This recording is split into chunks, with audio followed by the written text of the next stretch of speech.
आप सभी प्यारे बच्चों का एक बार फिर से स्वागत है। सभी को गुड इवनिंग। आज हम सी टेट 2024 को हाल ही में हुए परीक्षा के मैथ्स पेपर को सॉल्व करेंगे। चलिए पहला क्वेश्चन शुरुआत करते हैं चक्रवृद्धि ब्याज से। यह ध्यान रखिएगा ये 10% है। 10% वार्षिक ब्याज की दर पर एक पैसे को 2 साल के लिए इन्वेस्ट किया गया। 2 साल के बाद वो पैसा 3267 हो जाता है और उसी पैसे को अगर 2.5 साल के लगाएं उसी दर से तो कितना साधारण ब्याज मिलेगा। तो एक कंडीशन दिख रहा है, ध्यान रखिएगा कि 10%, ये डाटा ध्यान रखिएगा 10% है 10% ब्याज की दर से। 10% का मतलब होता है 10/100 यानी 1/10। जो 10 की राशि है 1 बढ़ रही है और 10 की राशि 1 बढ़ के 11 हो रही है, फिर 10 की राशि 1 बढ़कर 11 हो रही है। क्योंकि 2 साल बोला है इसलिए यहाँ पर 10 पे 1 बढ़ा तो 11, 10 पे बढ़ा तो 11, तो 10 हम कितना हुआ 100। 100 की राशि बढ़ के कितनी हो गई 121। यानी इसका मतलब क्या हुआ, पहले वो 100 था, बाद में कितना हो गया 121। बाद में जब बढ़ के जितना हुआ है वही राशि तो यहाँ बोले गए सवाल के हिसाब से 2 साल बाद वो 3267 हो जाती है। मतलब 121 हिस्सा अगर 3267 है तो यहाँ एक हिस्सा किसके बराबर होगा, आप काटेंगे तो एक हिस्सा हो जाएगा 27 के बराबर। मुझे तो आरंभिक हिस्सा चाहिए, मुझे तो मूलधन चाहिए, 100वां हिस्सा चाहिए, तो 100वां हिस्सा किसके बराबर हो जाएगा 2700 के बराबर। तो यहाँ से आप मूलधन निकाल लेंगे। जब मूलधन निकालेंगे तो मूलधन गुणित दर गुणित 2.5 साल बोले इससे समय 5/2 डिवाइडेड बाई 100। सॉल्व करेंगे इसे, काटेंगे पीटेंगे तो 25 × 27 करेंगे तो गुना करने पर आएगा 675 रुपये। सीधा सीधा मेरा आंसर हो जाएगा क्या 675 रुपये। चलिए नेक्स्ट क्वेश्चन की ओर बढ़ते हैं।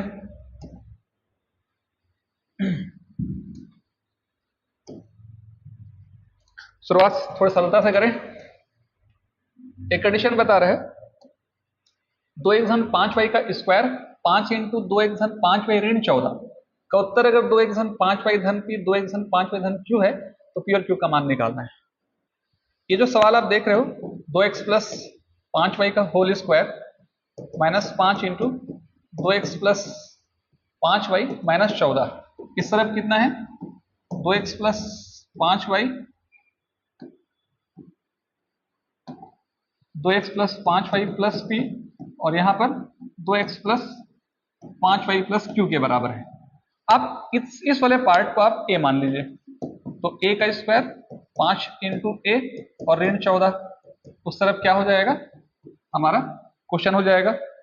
ध्यान रखिएगा क्वेश्चन बनाते समय यहाँ पर ये जो पार्ट आप देख रहे हैं एक गुणनखंड को एक्सप्रेस करता है। ऐसी दो संख्या ढूंढिए जिसे हम गुणा करें तो 14 है और घटाएं तो 5 है, तो जाहिर सी बात है ये हो जाएगा -7a प्लस 2a माइनस 14। आगे जब क्वेश्चन को सॉल्व करते हैं आप तो यहाँ से a निकल जाएगा और जैसे a निकलेगा तो a -7 हो जाएगा, यहाँ से a निकल जाएगा तो 2a × 7 हो जाएगा। आगे जब क्वेश्चन को सॉल्व करेंगे आप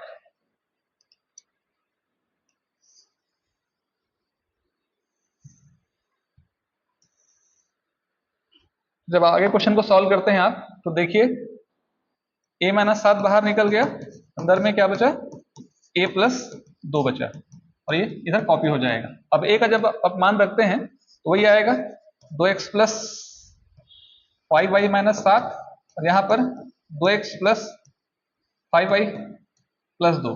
जब इधर से आप कंपेयर करेंगे यहाँ पर 2x plus 5y plus p और 2x plus 5y plus q, तो थोड़ा सा समझिए इस चीज को। यहाँ 2 × 5y है, यहाँ 2 × 5y है, यहाँ 2 × 5y, यहाँ 2 × 5y है, यहाँ ऋण 7 है तो यहाँ p है और यहाँ 2 है तो वहाँ q है। तो सीधा सीधा p का मान क्या निकल जाएगा ऋण 7 और q का मान क्या निकल जाएगा 2। अब हमको क्या चाहिए p प्लस q, तो p प्लस q का मतलब -7 + 2 मतलब क्या -5। तो सीधा सीधा सी नंबर का जो आंसर है -5 वो मेरा क्या हो जाएगा आंसर हो जाएगा। चलिए नेक्स्ट क्वेश्चन की ओर बढ़ते हैं।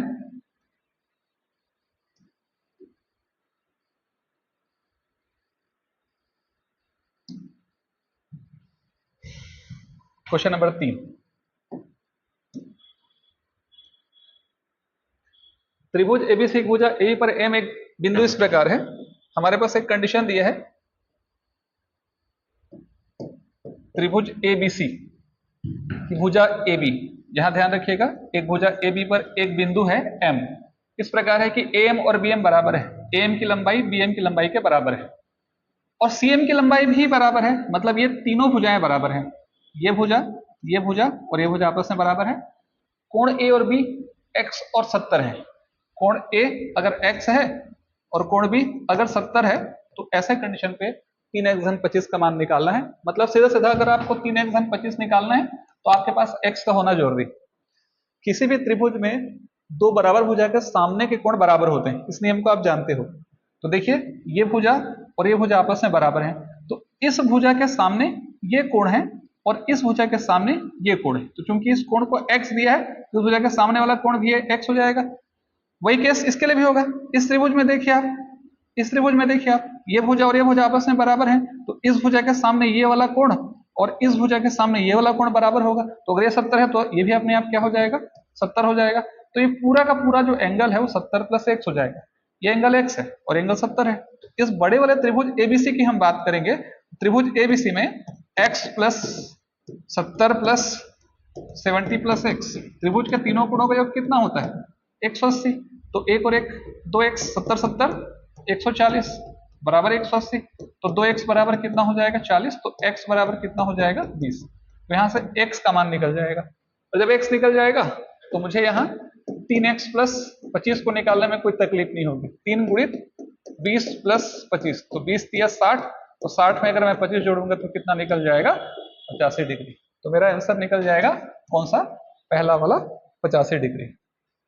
चलिए नेक्स्ट क्वेश्चन की ओर बढ़ते हैं। अगला सवाल भी ज्योमेट्री से आया हुआ है।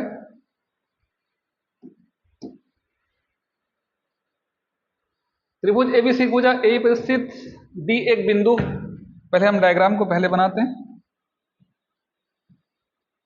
देखिए हमारे पास त्रिभुज एबीसी भुजा एबी पर स्थित बिंदु डी, त्रिभुज एबीसी की भुजा एबी पर एबीसी की एबी भुजा पर स्थित डी एक बिंदु इस प्रकार है कि CD, जो CD होगा वो क्या है, कोण एसीबी का समद्विभाजक। कोण समद्विभाजक का मतलब कोण को दो समान भागों में तोड़ने वाला रेखाखंड कोण समद्विभाजक कहलाता है।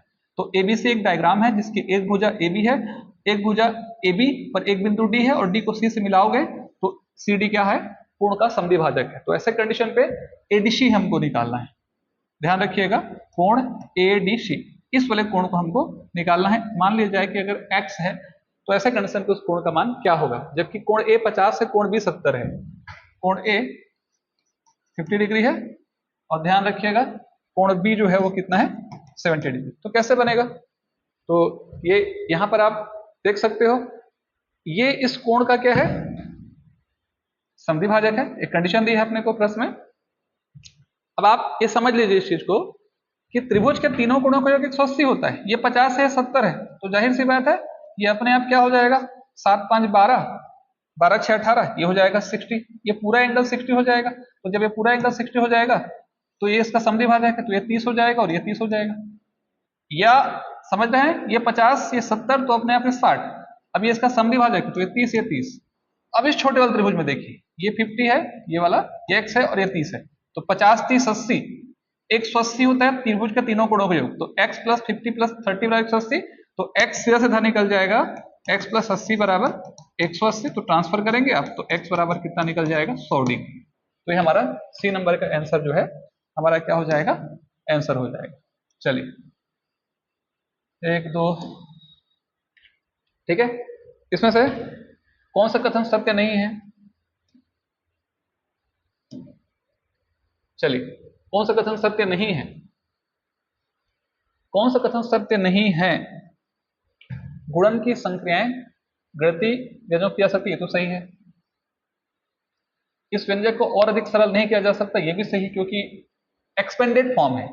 आप अगर देखेंगे ध्यान से तो ऐसा लग रहा है कि x square plus 10x plus 25 ये फार्मूला है बिल्कुल, x प्लस 5 पूरे का होल स्क्वायर का सूत्र है, इधर भी पूरे का होल स्क्वायर करेंगे तो इतना ही आएगा। तो ये आखिर में ये तो ऑलरेडी एक्सपेंड हो चुका है, इसका एक्सपेंड करके इतना लाया गया है, तो सही ही होगा। 3 + 4 × 5 एक गणितीय व्यंजक नहीं है, गणितीय व्यंजक नहीं है, गणितीय व्यंजक है, समझिए इस चीज को। तो नहीं है बोल रहा है, तो ये देखिए थर्ड को भी पकड़ लीजिए, समीकरण में चर का मान जो समीकरण संतुष्ट करे हल कहलाता है, ये भी सही है। तो हमारा मतलब यही वाला वो आंसर बनाएगा, ये आंसर बनाएगा, क्योंकि ये कैसा है, गणितीय व्यंजक नहीं है बोले, जब गणितीय व्यंजक है और इसीलिए पूछा है सत्य कौन सा नहीं है, तो यही सत्य का आंसर हो जाएगा, चौथा नंबर। चलिए नेक्स्ट क्वेश्चन देखिए, बहुफलकी के फलकों f किनारों e और शीर्ष v की संख्याएं 7, 15 और x है। 2f 3e और 4x का मान हमको निकालना है। देखो इसके लिए एक फार्मूला होता है, ध्यान रखिएगा, इसके लिए एक फार्मूला होगा, उसे आपको समझना पड़ेगा। f जो फलक होगा वो f, उसके बाद जो शीर्ष होगा वो v, और उसके बाद जो किनारे होगा वो E, एज वर्टेक्स, ठीक है। इन सब से एक फार्मूला होता है। अभी अब समय थोड़ा सा कम है समझाने का, क्यों होता है क्या होता है आपने पढ़ा भी होगा, इस फार्मूले में रखिए आप। मतलब एक तरह से f का वैल्यू 7 है, b का वैल्यू x है और e का वैल्यू कितना है 15, बराबर कितना हो जाएगा 2। तो x - 8 बराबर 2, ट्रांसफर करेंगे तो x बराबर 10, तो x का मान निकल जाएगा।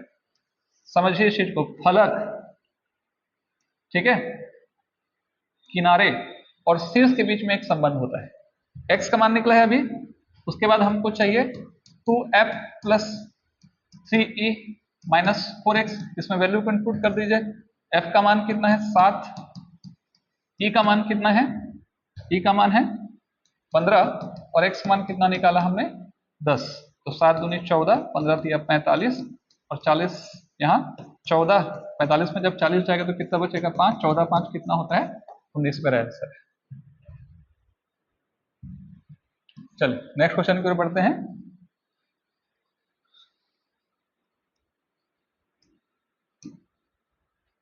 एक पाई चार्ट का क्वेश्चन है। एक पाई चार्ट में किसी विद्यार्थी द्वारा गणित, विज्ञान, सामाजिक विज्ञान, हिंदी, अंग्रेजी में प्राप्त अंकों को इन अंशों के द्वारा निरूपित किया गया है। एक विद्यार्थी कुल 540 अंक प्राप्त करता है, गणित अंग्रेजी में प्राप्त अंकों का अंतर क्या है। देखिए पाई चार्ट में कुछ सब्जेक्ट को एक्सप्रेस किया गया है, 5 प्रकार का सब्जेक्ट है, और उसमें जो मैथ्स वाला पार्ट है उसे 90 डिग्री से, और इंग्लिश वाला जो पार्ट है उसे दर्शाया गया 50 डिग्री से। 5 प्रकार का सब्जेक्ट है, उसे एंगल के रूप में एक्सप्रेस किया गया। पाई चार्ट आपने पढ़ा होगा तो जानते भी होंगे, है ना। तो ऐसे अवस्था में हम जानते हैं कि सर्कल के सेंटर में बनने वाला टोटल एंगल 360 डिग्री होता है। यानी एक प्रकार से हम कह सकते हैं कि पूरी प्रक्रिया में 360 डिग्री हुआ है, डिग्री के रूप में 360 है, और अंक के रूप में वो है हमारा कितना 540। तो 360 डिग्री अगर 540 अंक के बराबर है तो 1 डिग्री हो जाएगा 540 भागित 360, यानी ये कटेगा 9 छिक्का 9 चौके, इसे एक बार और काट दीजिए, 18 तिया 18 दूनी, सीधा सीधा आंसर आ जाएगा हमारा 18 तिया 18 या 54, 18 दूनी 36। तो 1 डिग्री 3/2 अंक के बराबर है, ये ध्यान रखिए, ये अंक है। मतलब समझ रहे हैं, 360 डिग्री मतलब कंप्लीट 100% पूरा, तो पूरा 340 अंक है, और एंगल के हिसाब से 360 डिग्री होता है एक सर्कल से बनने वाला कोण। तो इसीलिए 1 डिग्री का मान हमने निकाल लिया 3/2 अंक। अब हमको पूछा क्या है, गणित और अंग्रेजी में प्राप्त अंकों का अंतर। तो गणित में 90 डिग्री है, अंग्रेजी में 50 डिग्री, तो दोनों का अंतर 40 डिग्री। तो 1 डिग्री बराबर 3/2, तो 40 डिग्री बराबर क्या हो जाएगा 40 × 3/2, 20 दूनी 40, 20 तिया 60। तो ध्यान रखिएगा 60 अंक का डिफरेंस आएगा, ये हमारा आंसर हो जाएगा। चलिए 1 और 50 के बीच में ऐसी कितनी प्राकृतिक संख्याएं हैं जो 3, 5, 7 प्रत्येक से विभाज्य है। ये एलसीएम का क्वेश्चन है। 1 और 500 के बीच में ऐसी कितनी प्राकृतिक संख्याएं हैं जो 3, 5 और 7 प्रत्येक से विभाज्य है। यानी 3, ध्यान रखिए इस चीज को आप, 3, 5 और 7 प्रत्येक से विभाज्य क्या निकालना है अपने को? संख्या। तो देखिए 3, 5, 7 ऐसी संख्या बताइए जो 3 से 5 से और 7 से सबसे विभाज्य हो जाए। तो भाई जाहिर सी बात है इसका क्या निकालना पड़ेगा? एलसीएम। छोटी से छोटी संख्या जो दी गई संख्याओं से डिविजिबल हो जाए उसका एलसीएम होता है। तो 5 दिया 15 सत्ते 105, इसका मतलब क्या हुआ? 105 इसका एलसीएम होगा। तो जो संख्या 3 से भाज्य है, 5 से भाज्य है, 7 से भाज्य है, वो 105 से जाहिर सी बात भाज्य होगा ही होगा। अब क्या बोल रहे हैं? 3, 5, 7 प्रत्येक से भाज्य होना चाहिए और एक और 500 के बीच में होना चाहिए। तो जाहिर सी बात है 105, इसका डबल करेंगे तो 210, फिर 105 और जोड़ दीजिए, यानी 105 जोड़ेंगे तो 5, 1, 315, 315 में 105 जोड़ दीजिए, 5, 5, 10, 2, 420 और एक बार नहीं जोड़ सकते आप। मतलब क्या हो जाएगा? 105 एक पहला नंबर, 210 दूसरा नंबर, 315 तीसरा नंबर और 420 चौथा नंबर। मतलब ये 4 अंक होंगे जो इन तीनों से विभाज्य होंगे, इन तीनों के पहाड़े में आएंगे, मतलब इनके एलसीएम से विभाज्य होंगे, मतलब 105 से विभाज्य होंगे। तो हमारा आंसर क्या हो जाएगा? चौथा। अगला सवाल है आंकड़ों के माध्य और परिसर का अंतर निकालना है। माध्य निकालने के लिए सबको हमको जोड़ना पड़ेगा। 5, 9, 14, 5, 19, 19, 5, 24, 24, 8, 32, 32, 7, 39, 39 और 8, 17, 39 और 8, 47, 3, 50, 2, 52 और 1, 53, 7, 53, 7, 60, 6, 66, 66 का 6 हाथ में 6, 6, 3, 9, 2, 11, 2, 13, 3, 16 और 1, 17 और 1, 18, 3, 21, 21, 4, 25, 25, 3, 28, 28, 3, 31, 31 और 31 और 3, 34 भागे कितने डाटा हैं? 12, 12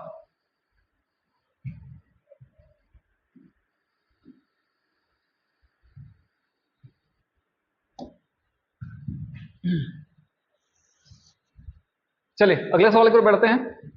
अगला सवाल माध्य और परिसर का अंतर निकालना है। 5, 9, 14, 5, 19, 19, 5, 24, 24, 24, 8, 32, 32, 7, 39, 39, 9, 8, 17, 47, 3, 50, 2, 52 और 1, 53, 53 और 7, 60, 6, 66 का 6 हाथ में है 6, 6, 3, 9, 2, 11, 2, 13, 13, 3, 16 और 1, 17 और 1, 18, 3, 21, 21, 2, 23, 23, 4, 27, 27, 3, 30, 3, 35, 3, 36, 36 भागे डाटा कितना है? 1, 2, 3, 4, 5, 6, 7, 8, 9, 10, 11, 12, 12 से डिवाइड कीजिए, 12 3 36, 12 पंचे 60, 3.5। उसके बाद फिर हमको क्या करना है? सबसे छोटा मान परिसर निकालना है, रेंज निकालना है। तो सबसे छोटा मान है 17 और सबसे बड़ा मान है 42, इनका अंतर। तो 42 में 17 घटा दीजिए, 12 में 7 जाएगा 5, जाएगा 25, इसका अंतर यहाँ पर 30 है, ध्यान रखिएगा 30.5 और यहाँ 25। तो दोनों का अंतर मैं निकालूंगा तो औसत मतलब कुल आंकड़ों का योग भागित आंकड़ों की संख्या, सभी आंकड़ों को जोड़ेंगे, सब आंकड़ों का जोड़ निकालेंगे, जितने ठो आंकड़े रहेंगे उससे भाग करेंगे तो माध्य या औसत निकलेगा। वाया 30.5। परिसर यानी रेंज का मतलब सबसे छोटा और सबसे बड़े संख्या का अंतर से घटा दीजिए। तो उसे घटाएंगे तो घटेगा तो कितना निकल जाएगा? 25 घटा देंगे तो 5.5। ये मेरा आंसर हो जाएगा, सेकंड आंसर। चलिए अगला सवाल की ओर बढ़ते हैं। हमारे पास दो रेखाएं हैं एल और एम, और एन उसे क्या करती है? एल एम और एन उसे क्या करती है? यहां पर प्रतिच्छेद करती है। कंडीशन क्या बता रहा है? तिर्यक छेदी रेखा के एक ही ओर के बने दो अंतःकोण, एक ही ओर के बने दो अंतःकोण, अंतर स्थित अंतः तिर्यक छेदी रेखा के एक ही ओर, ये तिर्यक छेदी रेखा है, इसके एक ओर, इधर नहीं जाना है, या तो इधर जाना है या तो इधर जाना है, और अंतःकोण बाहर नहीं जाना है, तो अंतःकोण हमेशा यहां बनेगा, है ना। एक कोण कितना है? 2x धन कितना है? 15, और एक कोण कितना है? 3x माइनस कितना है? 20। तो आप लोग पढ़ा होगा आप लोगों ने कि दो समांतर रेखाओं को अगर एक तिर्यक छेद रेखा प्रतिच्छेद करती है तो एक ही ओर के अंतःकोणों का योग हमेशा 180 अंश होता है, इसलिए 2x धन 15 और यहाँ पर 3x माइनस 20, 3x-20 इसका जोड़ किसके बराबर होगा? 180 अंश के बराबर। तो 5x 20 से 15 जाएगा तो 5 बराबर 180, तो 5x बराबर 185। यहाँ पर आप काट देंगे तो x बराबर क्या निकल जाएगा? 5 तिया 15 और 5 सत्ते 35। x का मान निकल जाएगा कितना? 37। अब क्वेश्चन में हमको क्या पूछा है? 4x धन 6 का मान पूछा है। तो 4x प्लस 6 तो 37 गुणित 4 प्लस 6, 4 सत्ते 28, 4 तिया 12 2 14, 8 6 14, तो 154 हो जाएगा। तो ध्यान में रखिएगा ये चौथे नंबर का ऑप्शन हमारा आंसर हो जाएगा। a minus B plus C का whole square minus a minus B minus C का whole square divided by b minus A. इसका वैल्यू हमको फाइंड करना है, सॉल्व करना है। ये a है, ये b है, तो एक ब्रैकेट में a प्लस बी, दूसरे ब्रैकेट में a माइनस बी प्लस सी, तो माइनस करेंगे तो माइनस, ये प्लस, ये प्लस, और सबका बेटा ये फार्मूला हो गया। इतने को a मान लीजिए, इतने को b मान लीजिए, a का स्क्वायर माइनस b का स्क्वायर, तो a plus B a minus B एक एक ब्रैकेट में। तो ऐसे कंडीशन पे देखिए ध्यान रखिएगा, प्लस सी से माइनस सी, माइनस बी से ये तो जुड़ेगा, ये जुड़ जाएगा, ये कटेगा नहीं। तो यहाँ पर a और ये समझ लीजिए कि 2a हो जाएगा, ये माइनस बी है और ये माइनस बी है, यहाँ 2b हो जाएगा। यहाँ पे क्या होगा? कुछ राशियां कटेंगी, जैसे कि प्लस बी से प्लस बी कटेगा, माइनस ए से माइनस ए कट जाएगा, और यहाँ 2c हो जाएगा। नीचे में कैसा है? b माइनस ए, तो b माइनस ए, इसका मतलब क्या हुआ? ऊपर से माइनस 2 निकाल दीजिए, तो जो a माइनस बी हो b माइनस ए हो जाएगा, और यहाँ पर 2c डिवाइडेड बाय नीचे में b माइनस ए, तो b माइनस ए कैंसिल हो जाएगा, 2 दूनी कितना? -4c, ये मेरा आंसर हो जाएगा। तो सेकंड नंबर का जो आंसर है वो मेरा फाइनल आंसर है।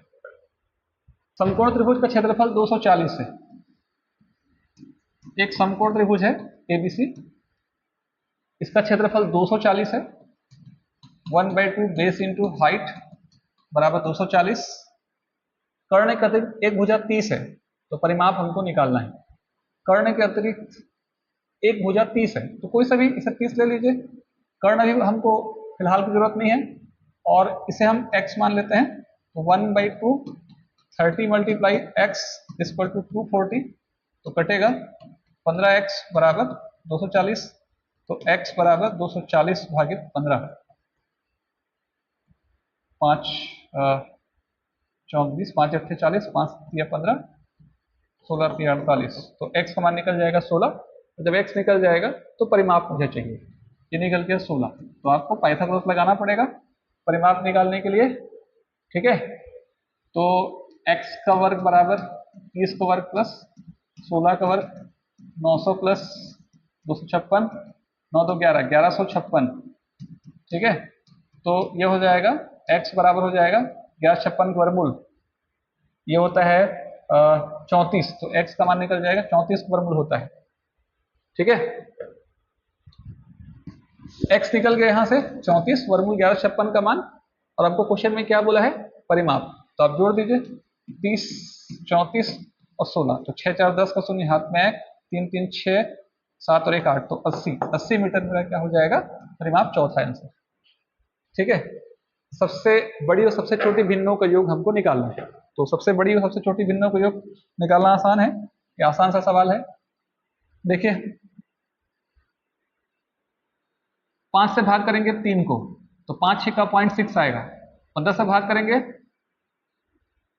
15 5 75, यानी ये छोटा होगा ये बड़ा होगा, तो 2 सही 3/5 सबसे बड़ा भिन्न है, सबसे बड़ी सबसे छोटी भिन्न का योग, तो 6/7 कि 3/8, तो 7 अट्ठे 56, 0.8 आ रहा है, और यहाँ 8 से भाग करेंगे तो 8 तिया 24.3, ये आ रहा है। 3/8 क्या है? छोटा भिन्न है, तो 5 दूनी 10 3, 13/5 प्लस 3/8 लघुत्तम आएगा 40। 5 से भाग करेंगे 8 13 अट्ठे 104, और 8 से 45, 5 तिया 15, तो 5 4 9, यहाँ 1 और यहाँ 119 बटे कितना हो जाएगा?